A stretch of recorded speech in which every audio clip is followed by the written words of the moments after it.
Have you ever felt like life is just a giant puzzle? You make a choice, and then someone else makes a choice. And you're always trying to guess what they're thinking.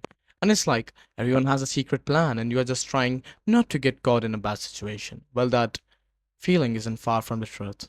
There's actually a whole field of study called game theory that tries to understand exactly these kind of situations. It's not playing about board games though.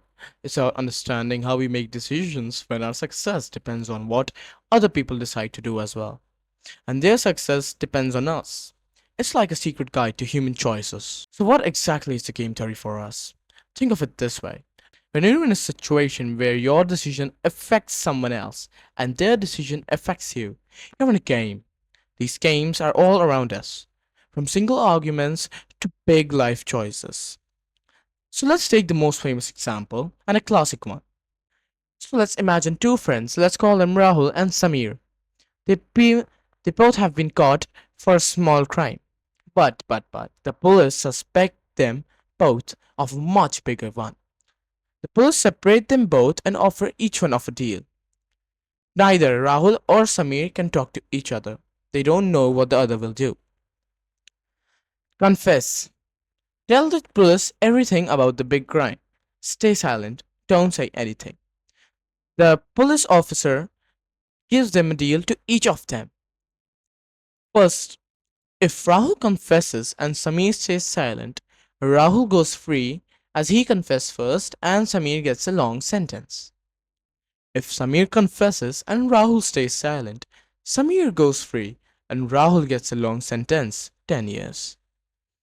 Both get a moderate sentence if they both confess. And if both stay silent, they get a very short sentence for a small crime, 1 year each. Hmm. Now, think about Fred from Rahul's POV. If he thinks Samir is going to confess, Rahul must confess too. Why? Because if he stays silent while Samir confesses, Rahul gets the worst possible outcome, 10 years.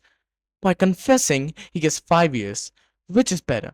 But what if Rahul thinks Samir is going to stay silent? Then Rahul still has a strong reason to confess. Why? Because if Samir stays silent and Rahul confesses, Rahul walks free. That's the best outcome for him. But, this creates a big problem. No matter what Rahul thinks Samir will do, Rahul's best individual move is always to confess. It seems like the safest bet for him alone. And guess what? Samir thinks the exact same way because they both know the game theory. So, what happens? Both Rahul and Samir, acting completely logically and trying to do what's best for themselves, decide to confess. They both end up with a 5 year sentence.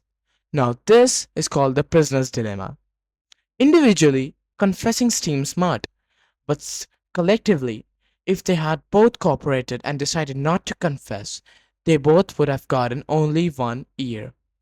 This outcome, where both end up confessing because neither one of them trust each other enough to stay silent, is called a Nash equilibrium. So far, we have looked at this like a one time decision. But what happens if people face each other again and again?